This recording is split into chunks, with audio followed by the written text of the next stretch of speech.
नमस्कार नागपूर. नागपूरमधून खास खबर. आदिवासी काँग्रेस कमिटीची प्रदेशस्तरीय बैठक बुधवारी नागपूर येथील रवी भवनात पार पडली. प्रदेश अध्यक्ष प्राचार्य वसंतराव पुरके यांच्या अध्यक्षतेखाली झालेली बैठकीत नवीन पदाधिकाऱ्यांची घोषणा करण्यात आली. यावेळी बोलताना प्राचार्य पुरके म्हणाले, आदिवासी समाजाच्या मूलभूत प्रश्नांना वाचा फोडण्यासाठी काँग्रेस पक्ष रस्त्यावर उतरेल. विधानसभा निवडणुकीच्या पार्श्वभूमीवर आदिवासी भागातील संघटक बांधणी, वनहक्क, शिक्षण आणि बेरोजगारी या प्रश्नांवर सविस्तर चर्चा झाली. आदिवासी समाजाच्या न्याय हक्कासाठी काँग्रेस कटिबद्ध. लवकरच जिल्हास्तरांवर दौरे सुरू. या बैठकीत आदिवासी काँग्रेसचे पदाधिकारी नीतारामजी कुंबरे, विठ्ठलजी मरापे, अशोकजी सलामे, अन्य पदाधिकारी व नवनियुक्त पदाधिकारी व बहुसंख्येने आदिवासी काँग्रेसचे कार्यकर्ते उपस्थित होते. आज आपण या आदिवासी काँग्रेस पुरके साहेब, महाराष्ट्र प्रदेशाध्यक्ष, सन्माननीय खासदार श्री किसन साहेब या ठिकाणी आलेले आहेत. त्यांचे आपण सत्कार करूया. परंतु तत्पूर्वी मी जास्त काही बोलणार नाही. वरिष्ठ मित्रांनो, आज परिस्थिती अशी आहे की आमच्या नोकऱ्या दुसऱ्यांनी घेतल्या. काही जातींना वगळण्यासाठी 2017ला अहवाल आपल्या TRT यांनी शासनाकडे सादर केलेला आहे, पण 2017पासून आजपर्यंत पडलेला आहे. शासनाने कुठेही विचार केलेला नाही. आणि परिस्थिती अशी आहे की त्या एका मनेरवालू नावाच्या जातीच्या लोकांनी आमच्या 85 MBBच्या जागा त्यांनी घेतल्या. जो आदिवासी नाही, जी जात आंध्रातून आली, आंध्रावाल्यांनी काढून टाकलं आणि तेलंगणावाल्यांनी काढून टाकलं आणि महाराष्ट्र प्रदेशमधूनही आम्ही उभार घेऊन फिरतोय. केवळ आणि केवळ राजकीय पक्षाच्या मूर्खपणामुळे आपण भोगतोय. आमच्या नोकऱ्या गेल्या आणि इतरही राजकीय पद्धत तर गेली, परंतु आता बाकी आमच्या सगळ्या पदांवर आता लोकांनी आता डोळा ठेवलेला आहे. त्यात नवीन जे धसकटमध्ये आलं कोणतं सुप्रीम कोर्टाचं क्लासिफिकेशन, त्याचा जर विचार केला 18 नंबरमध्ये गोंड या ग्रुपमध्ये सर 56 जाती आहेत, 56 उपजाती आहेत गोंडांच्या. 56 कोणी बघितलंच नाही. आम्ही सगळंच लोक म्हणतो 45-47 लोकांना चाललाय. 180 जाती आहेत आमच्या ग्रुपमध्ये. कोणी बघायला तयार नाही आहे साहेब. आज परिस्थिती आम्ही कुठेही जातो, घोडाम, ताराम, केराम, आत्राम, नैताम, कुमरे, मळावी इकडंच दिसते. वनविकास अलीकडंच. व्यंगच्या पलीकडे सापडत नाही माणसं आहे. दिल्लीच्या मंत्रालयात जा, इकडे सापडत. इव्हन मंत्रालयात आपला महाराष्ट्र मंत्रालयात जा, इथं इकडे सापडत. म्हणजे आमच्या पदं गेली कुठं. आम्हाला 60% रिझर्वेशन आहे. SC लोकांना 12-13% रिझर्वेशन आहे. त्यांचे माणसं खोबऱ्याकडे सोड कुठे दिसतात. आमच्या माणसं कुठे आहे. म्हणजे आमच्या माणसांचं रिझर्वेशन कुठे ना कुठे दुसरा घेतो आहे, हे स्पष्ट आहे. त्यासाठी तुम्हाला सतर्क राहावं लागेल आणि याच आपल्या काँग्रेस पक्षाच्या झेंड्याखाली सतर्क राहून आपला हक्क आबाधित ठेवण्याचं काम आम्हाला सगळ्यांना करायचं आहे. त्यासाठी मित्रांनो अलर्ट राहायचं आहे. आता आपल्या नशिबाने चांगलं आहे की एक पुरके सर आपले प्रदेशाध्यक्ष आहेत. एक जाणकार व्यक्ती म्हणून त्यांचं नाव लौकिक या जिल्ह्यातच नाही, या राज्यात आहे. पूर्ण अख्ख्या राज्याच्या बाहेर सुद्धा आहे. त्यांना ओळखतात सगळे लोक. त्यांचं भाषण म्हटल्यानंतर आम्ही कितीतरी वर्ष त्यांचं भाषण ऐकत आलेलं आहे. कारण योगायोग. तर आज आपल्याला एक अत्यंत महत्त्वाचा विषय आपल्याला हाताळायचा आहे. तो आहे बोगस आदिवासी. जोपर्यंत आपण भारतीय काँग्रेस आणि आदिवासी समाज आपण जर अभ्यास केला, विद्यार्थी, युवक, कर्मचारी, अधिकारी यांना जर बाधित राजकारणी यांना जर बाध्य ठरत असेल तर गैरहजरी, आणि त्यांना जर आपल्याला हाकलून लावायचं असेल तर सन्माननीय पुरके साहेबांसारखे अत्यंत अभ्यासू व्यक्तिमत्व आज आपल्याला लाभलेले आहे. आणि मी अनेकदा भारतीय काँग्रेस पक्षाच्या काही पदाधिकाऱ्यांशी बोलतो की आमचा जवळजवळ 90% आदिवासी समाज काँग्रेससोबत अजूनही आहे. पहिले होता, आजही आहे. परंतु आपण 80 ते 90% आहोत हे आपल्याला दाखवता येत नाही. मग ते दाखवायचं कसं. आपण कुठे दाखवलं पाहिजे, आपलं अस्तित्व कुठे ठेवलं पाहिजे. म्हणजे पुरके साहेबांना महाराष्ट्रातील म्हणजे प्रदेशाध्यक्ष एक खरोखर आदिवासी समाज बांधले आणि बांधणी केल्यानंतर आपल्या आदिवासी समाज त्यांच्यासोबत भक्कमपणे आहे हे जर सिद्ध करून दाखवायचं असेल तर साहेब आमचं एक अनुरोध आहे, काँग्रेस पक्षाचा पंजा राहीलच, काँग्रेस पक्षाचा गमचा राहीलच, काँग्रेस पक्ष झेंडे राहतीलच, पण कुठंतरी आदिवासींचा सिंबल महत्त्वाचा आहे, तो पिवळा. आणि याच्यामध्ये त्याने सुद्धा बोललो. तर आज आपल्याला एक अत्यंत महत्त्वाचा विषय आपल्याला हाताळायचा आहे. तो आहे बोगस आदिवासींचा. जोपर्यंत आपण भारतीय काँग्रेस आणि आदिवासी समाज आपण जर खरा जर अभ्यास केला, विद्यार्थी, युवक, कर्मचारी, अधिकारी यांना जर बाध्य किंवा राजकारणी सुद्धा यांना जर बाध्य ठरत असेल तर गैरहजर नाही. आणि त्यांना जर आपल्याला हाकलून लावायचं असेल तर सन्माननीय पुरके साहेबांसारखे अत्यंत अभ्यासू व्यक्तिमत्व आज आपल्याला लाभलेले आहे. आणि मी अनेकदा भारतीय काँग्रेस पक्षाच्या काही पदाधिकाऱ्यांशी बोलतो की आमचा जवळजवळ 90% आदिवासी समाज काँग्रेससोबत अजूनही आहे, पहिले होता आजही आहे. परंतु आपण 80 ते 90% आहोत हे आपल्याला दाखवता येत नाही. मग ते दाखवायचं कसं? आपण कुठं दाखवलं पाहिजे, आपलं अस्तित्व कुठं ठेवलं पाहिजे. म्हणजे पुरके साहेबांना महाराष्ट्रातील म्हणजे प्रदेश अध्यक्ष एक खरोखर आदिवासी समाज बांधले आणि बांधणी केल्यानंतर आपल्या आदिवासी समाज त्यांच्यासोबत भक्कमपणे आहे हे जर सिद्ध करून दाखवायचं असेल तर साहेब आमचं एक अनुरोध आहे, काँग्रेस पक्षाचा पंजा राहीलच, काँग्रेस पक्षाचा गमछा राहीलच, काँग्रेस पक्ष झेंडे राहतीलच, पण कुठंतरी आदिवासींचा सिंबल महत्त्वाचा आहे, तो पिवळा. मी युथमध्ये त्याने सुद्धा बोललो. इकडे पुन्हा आता आमच्या बाकी झेंडे पार वगैरे पोर्चीकडे आता 12 माईन्स आहेत. त्या 12 माईन्स पण आता त्या खोदतील आणि ते पण म्हणजे फक्त आणि सगळ्या डोंगरावर आपल्या देवराई आहे. जी आपले जेवढेही डोंगर आहेत, सुरजागडच्या टेकडी माहिती आहे, एवढी मोठी टेकडी, त्या टेकडीच्या वर तलाव होता, तिथे आपले देवराई. तशाच प्रकारे झेंडेपार आणि इतर ठिकाणी सगळ्याच आहे.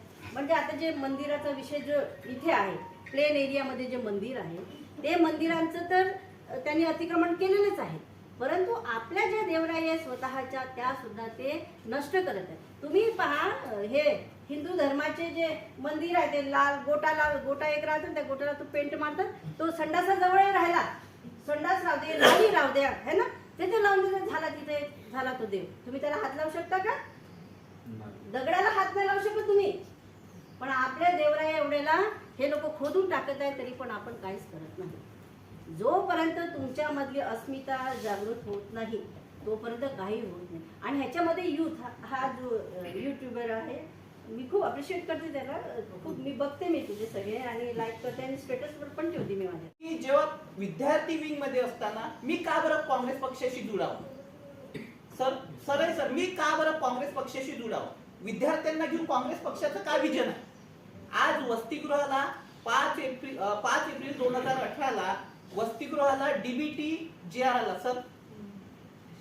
आणि डीबीटी हा GR आला असताना वसतिगृह संकल्पना शाहू महाराजांपासून जी सुरुवात झाली की सगळ्या वर्गाचे लोक एकत्र येऊन जेवतील, एज्युकेशन घेतील, जेणेकरून जातीय ते म्हणजे भेदभाव आहे सलोखा निर्माण होणार. आज समाज कल्याणच्या माध्यमातून वसतिगृह चालतात, आदिवासी डिपार्टमेंटच्या माध्यमातून वसतिगृह चालतात. आज समाज कल्याण डिपार्टमेंटच्या माध्यमातून जे वसतिगृह चालतात त्या ठिकाणी डीबीटी नाही आहे. मात्र आदिवासी विभागाच्या माध्यमातून ज्या पोस्टर्स चालतात तिथे डीबीटी आहे. हा आला नाही विधानसभेमध्ये एकाही आमदार, ही शोकांतिका आहे आमच्यासाठी. जे 25 आमदार आदिवासी आरक्षणावर गेले त्या एकाही आमदाराला हा मुद्दा व्यवस्थित मांडता आला नाही. आणि हा फडणवीस त्या ठिकाणी म्हणतो की वसतिगृहामध्ये FC विद्यार्थी असतात, फ्री कॅन्डिडेट, एज्युकेशन घेणारे विद्यार्थी कमी आणि चळवळी करणारे विद्यार्थी जास्त असतात. आणि हा एक मुद्दा राजू तोडसांगी मांडला होता नॅशनल मीडिया आमदार असताना. ही शोकांतिका आहे सर आमच्यासाठी की जर आमचे 25 आमदार व्यवस्थितपणे मुद्दा मांडू शकत नसेल तर आमची समस्या सुटणार नाही ना. आम्ही रस्त्यावर कधीपर्यंत चिल्लावायचं? कारण जोपर्यंत रस्त्याची लढाई ही सदनमध्ये जात नाही तोपर्यंत त्याच्यावर कुठलंही आउटपुट निघत नाही. आज राहुल गांधीजींनी जे मुद्दे मांडलेले आहेत ते एक मुद्दा आम्हाला खरा होताना दिसतोय. मग हा मुद्दा जर खरा होताना दिसतोय तर मग आपल्याला इथे चिंतन करणे यासाठी गरजेचं आहे की आमच्यासोबत समाज का जोडत नाही, आम्हाला प्रत्येक निवडणुकीमध्ये आउटपुट का मिळत नाही, यावर आम्हाला चिंतन करणं गरजेचं आहे. आणि यासाठी आम्हाला बूथ बांधणी करणं गरजेचं आहे. आणि ही बूथ बांधणी जर आम्हाला करायची असेल तर यासाठी आमच्यासारखे जे काँग्रेस विचारधारेवर चालतात, भले ते काँग्रेसला सपोर्टिंग नसेल पण कॉन्स्टिट्यूशनल विचारधारेवर चालत असेल, अशा कॉन्स्टिट्यूशनल विचारधारेवर चालणाऱ्या लोकांना आम्हाला सोबत घ्यावं लागेल, तेव्हा कुठे मनुवादी प्रवृत्तीला आम्ही कुठेतरी थांबवू शकतो सर. या देवस्थानावर या पेंटस्थानांवर जेव्हा अतिक्रमण करतो त्यावेळेस ऑब्विस आहे की तुम्हाला, कारण तुमची त्या गोष्टीची नाळच जुळलेली नाही आहे, मग कुठून तुम्ही भेटून उठणार. आम्ही इथे उपस्थित असलेले माझ्यासोबतचे जे सहकारी आहेत त्या 8-9 लोकांनी या मुद्दा उचलला. आम्हा 7 लोकांना सर डिटेन करण्यात आलं, SP ऑफिसला डिटेन करण्यात आलं. माझ्या विरोधात FIR झाला. FIR कोणी केला? माझ्या विरोधात FIR केला आपलाच एक व्यक्ती, ठीक आहे, कोळवते. तो काय म्हणतो? तो म्हणतो की यांनी आमचे धार्मिक भावना दुखावल्या. आता तो कोणत्या धर्माच्या, मी कोणत्या धर्माच्या, मी त्यांच्या कोणत्या धार्मिक भावना दुखावल्या हा नंतरचा प्रश्न आहे. मी FIR कॉशिंगला दिलेला आहे हायकोर्टमध्ये. ऑब्व्हियसली ते हायकोर्टमध्ये FIR कॉश होईल आणि कायद्यामध्ये ते आमचा हात नाही पकडू शकणार हे तर नक्की आहे, कारण आमचं कॉन्स्टिट्यूशनवर पूर्ण भरोसा आहे, संविधानावर पूर्ण भरोसा आहे. संविधान विरोधी काम होणार नाही अशी अपेक्षाही आहे आणि होईलही तसंच. फक्त विषय असा येतो की इथे हा मुद्दा तुमच्याकडे एवढ्या पोटतिडकीने मांडण्याचा यासाठी मांडावासा वाटत आहे की जेव्हा आम्ही 6-7 लोक 9-10 लोक जेव्हा हा मुद्दा घेऊन समाजामध्ये तो विषय टाकण्याचा प्रयत्न करत होतो त्यावेळेस आमच्या इतर लोकांना का बरं हे वाटलं नाही की हा मुद्दा उचलला पाहिजे. बरोबर, काय चुकीचं होतं याच्यामध्ये की त्या पेंढाण्यामध्ये हे सगळं व्हायला नको हा जर प्रश्न केला जात असेल तर काय चुकीचं होतं? It wasn't a political stunt, it was purely in the favour of our religion, in the favour of our beliefs, आणि त्यासाठी आम्ही सगळं करत होतो. दुसरा महत्वाचा मुद्दा असा की जो आरक्षणाच्या बाबतीत मी सुरुवातीला बोललो, एक तिसरी कोणती तरी पार्टी असते साहेब, ती हा मुद्दा उचलते. त्या तिसऱ्या कोणत्या तरी पार्टीकडे लोक आकर्षित होतात. ऑब्विस आहे होणार. जर समजा धनगर आमच्या याच्यामध्ये घुसवण्यात येत असतील, बंजारांना आमच्यामध्ये घुसवण्यासाठी एखादी कमिटी फॉर्म करण्यात येत असेल आणि या गोष्टीला नॅशनल लेवलवर किंवा स्टेट लेवलवर जर उचलण्यात येत नसेल, तेव्हा आमचे 25 आमदार हे ट्राईब्सचे आहेत की नॉन ट्राईब्सचे आहेत हा प्रश्न पडतो. हा सोचना पडेगा ना इस चीज को भी. हा त्या लोकांनी जसं त्यांच्या बाप मरण पावला या पद्धतीनं रडगाणं सुरू केलं होतं हा, आणि अख्खा देश पेटवून टाकला होता या गोष्टीसाठी. डॉलर गिर रहा है म्हणून आज तकने त्यावेळेस एक कार्टून फिल्म बनवली होती है ना. वित्तमंत्री जे पी चिदंबरम होते त्यावेळेस ते, आणि मनमोहन सिंग यांचा एक ॲनिमेटेड त्यांनी कार्टून बनवला होता. त्या कार्टूनमध्ये त्यांनी रुपया गिर रहा है म्हणून दाखवलं होतं. 60 रुपये 65 रुपये रुपया पडत होता. त्यावेळेस सगळ्यांनी इतका म्हणजे हाय तोबा मचवून ठेवली होती. पण आज 80, 85, 90 इतकं होऊ नाही. आम्ही हाय तोबा मचवू शकत नाही. हा तेच म्हणतोय ना, पण आम्ही हाय तोबा मचवू शकत नाही ना. गोष्ट ही आहे ना. मग का? म्हणजे आम्ही कुठे कमी पडत आहोत? आणि सोशल मीडियाची ताकद आहे. मेन स्ट्रीम मीडिया तुमच्यासोबत नसेल, ठीक आहे, नसू द्या, पण सोशल मीडियावर सगळ्या गोष्टी पेटतात होते. सिर्फ करके देखना पडेगा सर. बस एवढंच मला म्हणायचं होतं. मी बोललो. बाबासाहेबांनी दिलेल्या संविधानाचा मान घेऊन आणि आपले जेवढेही समाजातील महापुरुष आहेत त्यांना मानवंदना आणि मंचावर उपस्थित सर्व यावर आहे त्यांचा पण आपण जयसेवा आणि सर्वांना आपल्याला जयसेवा. आता मुकेश दादांनी जे सांगितलेलं आहे की कुवारा ब्युसनचा जो मॅटर आहे त्याच्यात आम्ही पण होतो, सोबतीलाच होतो. म्हणजे 10 जण, फक्त 10 जण लढले त्या गोष्टीसाठी. बाकी समाजातला कुठलाच व्यक्ती आलेला नाही समोर. म्हणजे कुवारा ब्युसन किंवा आपले जेही पेण आहेत ते फक्त मोजक्याच लोकांचे आहेत का? बाकीच्यांचे नाहीत का? बाकी समाजाला त्याच्याशी काहीच घेणं देणं नाहीत का? त्यावरून सुद्धा प्रत्येक गोष्टीवर आपल्या आरक्षणाचा मुद्दा असो, आपल्या महिलांचे कंप्लेंट्स जे आहेत ते पोलीस स्टेशनमध्ये घेतल्या जात नाही. आपला जो विकास विभाग आहे तो मोठा फंड जो आहे तो फालतूच्या कामांवर म्हणजे फालतूच्या कार्यक्रमांवर खर्च करत आहे. तेव्हा सुद्धा कोणाला म्हणजे याची जाणीव नाही आहे किंवा कोणी बोलत नाही. जो म्हणजे विकासाला लागला पाहिजे. आपला जे विद्यार्थी आहेत प्रत्येक वेळेस ते विद्यार्थी जे आपल्या एवढ्या दुरून गावावरून जंगला झाडीतून आलेले आहेत शिकायला, त्यांना प्रत्येक वेळेस आंदोलनाची वेळ येते. म्हणजे ते शिकायला आले आहेत की आंदोलन करायला आले. म्हणजे त्यांचं जे मानसिकता आहे ती आंदोलनाकडे वळवायची की शिक्षणाकडे वळवायची.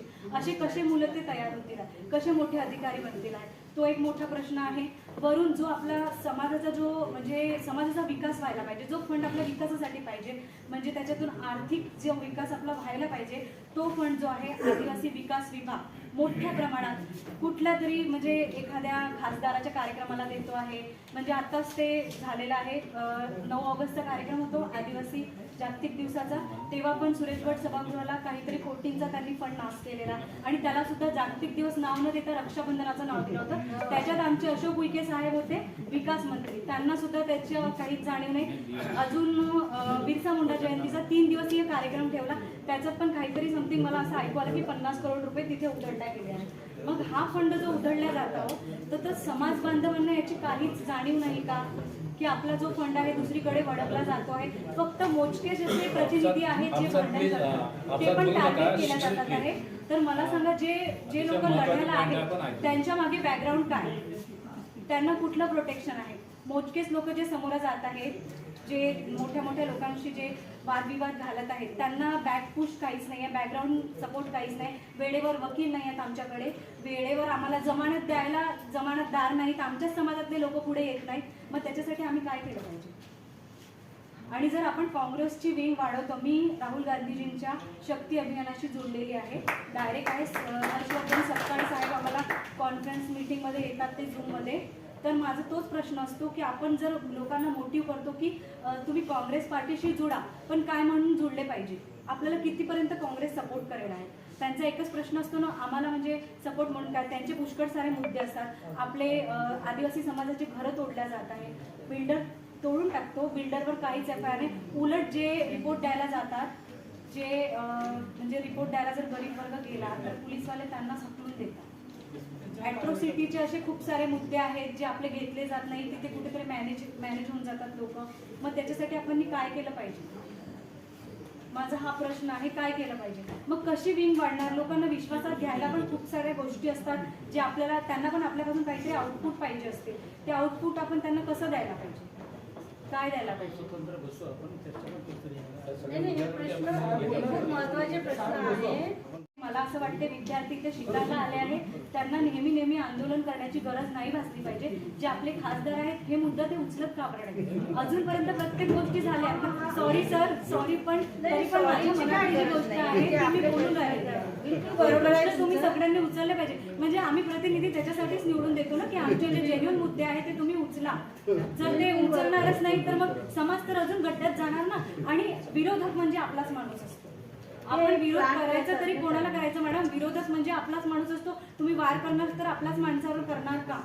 तुमचे हात कापतील त्याच्यासोबत, म्हणजे त्याला वार करायला तुमचे हात कापतील. मग त्याच्यासाठी आपण काहीतरी पर्याय काढायला पाहिजे. सॉरी जर कोणाला म्हणजे चुकीचं वाटलं असेल, आपलीच माणसं आपल्यासोबतच दगा करतात. मागून पाठीवर सुरा मारणारा म्हणजे आपलाच आदिवासी माणूस असतो. सर राहतील आपल्याला, आपण चर्चा करू आपण.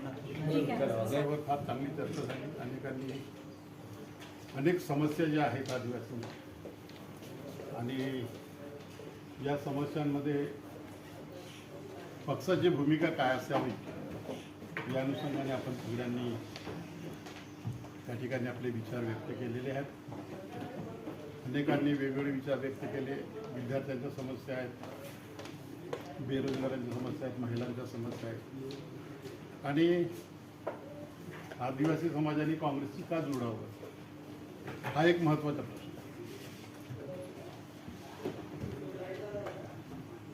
जर काँग्रेस नसती किंवा काँग्रेसचे जो धोरण या देशासाठी किंवा आपल्या विशेष करून आदिवासी समाजासाठी जे असेल ते नेहमी पोषक राहिलेलं आहे. आदिवासींना विकासाच्या मार्गावर चालविण्यासाठी राहिलेले आहेत. गाव तिथे शाळा काँग्रेसने केली. सगळे उद्योग जवळपास 188 उद्योग सार्वजनिक क्षेत्रामध्ये उभारण्याचे काम केलं. 20 बँकाचं राष्ट्रीयकरण केलं. हे कशासाठी? कारण की त्याच्यामध्ये SC ST या ज्यांना आरक्षण मिळतो, सार्वजनिक उद्योग असतील तर आहे ना आरक्षणाच्या माध्यमातून त्यांना संधी मिळेल. खाजगी असेल तर खाजगीमध्ये मिळत नाही. आणि त्यांच्या ह्या सगळ्या काही संस्था आहेत त्यांच्या सेवा गरिबापर्यंत आणि खालच्या लोकांपर्यंत जातील हा उद्देश त्याच्या मागे होता. आणि काँग्रेसने निर्माण केल्या शाळेमध्ये जे आम्ही शिकलो, त्यांनी निर्माण केलेल्या कॉलेजमध्ये आम्ही शिकलो. आणि संधी अशी मिळाली त्यावेळेस तर आम्हाला संधी कमी होत्या म्हणून आमचा विकास थोडा उशिरा झाला. आता सगळ्या वसतिगृहाची व्यवस्था आहे, आश्रमशाळाची व्यवस्था आहे, कॉलेजेस आहेत, सगळं काही आहे. त्यावेळेस फार कमी होते. आमच्या वेळेस वसतिगृह नव्हते, आश्रमशाळाही नव्हत्या. आणि आम्ही मूळचे भंडारा जिल्ह्याचे, भंडारा गोंदिया एकच जिल्हा होता पूर्वी. त्याच्यामध्ये शेड्यूल एरिया नसला म्हणजे आम्ही आदिवासी, म्हणजे आम्हाला एस टी, आदिवासी होतो पण एस टीचं बेनिफिट मिळत नव्हतं भंडारा जिल्ह्यातील लोकांना, कारण की त्याच्या आजही शेड्यूल एरिया नाही आहे भंडारा गोंदियामध्ये. मग नंतर 76मध्ये एरिया रिस्ट्रिक्शन हटलं आणि एरिया रिस्ट्रिक्शन हटल्यानंतर मग शेड्यूल एरिया असो किंवा नसो, प्रत्येक ठिकाणी राहणाऱ्या आदिवासींना एस टीचा फायदा मिळायला लागला. कारण की तुमच्या कास्ट सर्टिफिकेटमध्ये कॉन्स्टिट्युशनल अमेंडमेंट 1976 असं लिहिलं राहते बघा. ते म्हणजे एरिया रिस्ट्रिक्शन हटल्याचं आहे. एरिया रिस्ट्रिक्शन 76 पर्यंत, मी 78मध्ये ग्रॅज्युएट झालो तोपर्यंत माझ्याकडे कास्ट सर्टिफिकेट होतं. 78 ग्रॅज्युएट झाल्यावर मी कास्ट सर्टिफिकेट बनवलं. म्हणजे तुम्हाला तोपर्यंत आम्ही EBC कन्सेशनवर शिकलो ग्रॅज्युएट होईपर्यंत. त्याच्यानंतर ग्रॅज्युएट झाल्यावर कुठं मग आम्हाला बाकीच्या सवलती एस टीच्या मिळायला लागल्या, जे काय असेल. अशा परिस्थितीमध्ये दुसऱ्याच्या गावी शाळा नसताना दुसऱ्याचा आधार घेऊन कसं तरी आम्ही शिकलो. परंतु काँग्रेसमुळे शिक्षणाची संधी जी मला मिळाली, एवढ्या ग्रामीण भागातलं असून बसल्याशिवाय राहत नाही. पण आदिवासी माणूस मात्र जमातीमध्ये विखुरलेला आहे. हा आपल्याला शाप आहे. मी तेली आहे, मी ह्या अशा प्रकारे गोंड आहे, प्रधान आहे, पारधी आहे, कातकरी आहे, वारली आहे, कोरकू आहे, ह्या अशा प्रकारचा हा जमातवाद थोडासा आपल्यासाठी ऑब्स्टॅकल आहे. हे आहे की नाही आहे? आणि म्हणून हे दूर ठेवा. Adivasi as such we must come together, समजा ना. आणि एकही मत बीजेपीला जाणार नाही, ही तुम्हाला भूमिका घ्यावीच लागणार आहे. जर तुम्हाला स्वतः तुमचं काय स्वप्न आहे दुनियेमधलं? माझं स्वप्न या किरसन साहेब की my dream is to live in prosperous India. तुम्हाला दरिद्री ठिकाणी राहावंच वाटतं का कोणाला? वाटते तुम्हाला? No. My dream is to live in prosperous India. My dream is to live in safe India. My dream is to live in secure India. My dream is to live in healthy India. My dream is to live in intellectual India. तुम्हाला भिंड कोणी राहावंच वाटतं? कोणाला? बिलकुल नाही. आणि म्हणून तुम्हाला बहुजनांसारखा ज्या दिवशी माझी आदिवासी माणूस वागेल त्या दिवशी माझं स्वतः स्वप्न पूर्ण होईल. आणि म्हणून तुम्हाला माहिती असेल किंवा नसेल, 2000चा कायदा जो आहे ना थोड्यापैकी, त्यावेळेस फक्त मधुकरराव पिचड आणि विलासराव देशमुख फक्त तुमच्यासोबत होते. त्यावेळेस 2000 साली तरी तो कायदा पास होताना माझ्या राज्यातला स्पीकर सुद्धा सोबत नव्हता. आमचा अरुण गुजराती आहे, रोदास पाटील आहे, आमचे तुमचे दिलीपकुमार सानंद आहे, आमची अनिल सावंत, ही सगळी मंडळी. माझ्या जिल्ह्यातला एकही माणूस तुमच्यासोबत नव्हता. ज्यांनी 30-30 वर्ष नोकऱ्या केल्या त्यांना तुम्ही हाकलणार असाल तर रक्तरंजित क्रांती होईल, रक्तपात होईल, अशा प्रकारची धमकी दिली होती. मी म्हटलं यार, ज्यांनी हे भोगले त्यांचं तुम्ही ऐकून घेणार नाही का? तेव्हा 2-3 दिवस सभागृहामध्ये भाषण चालले. त्यानंतर प्रश्न पडला होता की आता आदिवासी कोण बोल. पण मी मात्र ते डॉक्टर भांडे होते, त्यांनी संपूर्ण सायकोलॉजिकल आहे, सोशलॉजिकल आहे, एंथ्रोपोलॉजिकल, जिंदगी में रौनक मिले या न मिले मगर मौत तो इज्जत की दे दे. बस पुढे चालायचं तुम्हाला, बिलकुल डगमगायचं नाही. तुम्ही तर do you belong to political science? Plato काय म्हणा, किंग शुड बी फिलॉसॉफर. म्हटलं की नाही? King should be philosopher and philosopher should be the king. राजा हा तत्ववेत्ता पाहिजे, तो विचारवंत पाहिजे, तो संवेदनशील असतो. आयडियल किंगची येस, आयडियल किंगची कल्पना काय होती? तो राजा हा निर्दोष असला पाहिजे, तो निर्भीड असला पाहिजे, तो निर्वैर असला पाहिजे. नाही, हा बीजेपीचा, तो काँग्रेसचा, हा सेनेचा, हा तेलिया आहे, बिलकुल नाही. There should be no any discrimination on among any group. ही भूमिका तुम्हाला घ्यायची. आणि म्हणून जेव्हा ही आपण कमिट्या भेटतो काँग्रेस आहे, थोडासा त्रास होईल. त्यानंतर तुम्हाला सुंदर नोकरी मिळाली, सुंदर पेन्शन आहे, मला नोकरी मिळाली, छोकरी भेटली, पिंदा माझी पोरगी, पेन्शन पण आहे. आता उरलो, तुकारामाचा बंग माहिती की नाही? आता उरलो उपकारा पुरता. काय करायचं आपल्याला? हा, अजूनही आदिवासी समाज काही इतका घाणेरड्या अवस्थेत आहे एकच धोतर आहे, एकच शर्ट आहे, वर्षभर घालत आहे तुम्हाला. हे खरं आहे की नाही? अरे चेहरा बघा तर अशा 1760 सुरकुत्या आलेल्या आहे. पायामध्ये चप्पल नाही, पोटामध्ये अन्न नाही, अंगामध्ये पुरेसं वस्त्र नाही. ही अजूनही अवस्था संपलेली नाही. म्हणून माझी विनंती आहे की या समाजातला कुठलाही माणूस तुमच्या पाठीशी उभा असो वगैरे नसो, पण ज्यावेळेस मी धनगर समाजाच्या विषयी प्रचंड मोठी भूमिका घेतली, माझी त्यांनी मला मतदान करून निवडून दिलं होतं, पण मला या संदर्भात देवी नो एनी कॉम्प्रोमाइज. आणि म्हणून जेव्हा मी ठाम राहिलो तेव्हा त्या लोकांनी मला गावागावात अडवलं. पेंदामचं गावागावात अडवलं, लोक मारायला बसले, पण तू माझ्यासोबत गेडाम घोडाम पेंदाम कोणीच नव्हता तेव्हा. पण तरी माझा गैरसमज नाही, कारण माझा समाज असंघटित आहे. माझ्या समाजाला अजून टार्गेट दिसलेलं नाही. माझ्या समाजाला शॉर्ट टर्म आणि लॉंग टर्म त्यातला फरक कळलेला आहे. शाश्वत आणि तात्कालिक ह्या गोष्टी समजल्या नाही ना. म्हणून चिकन, मटन आणि दारूमध्ये माझा समाज काय होता? विकल्या जात.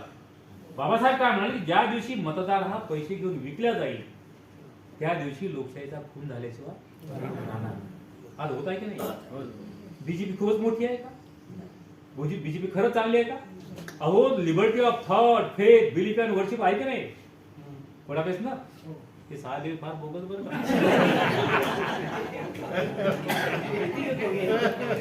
Don't take it seriously.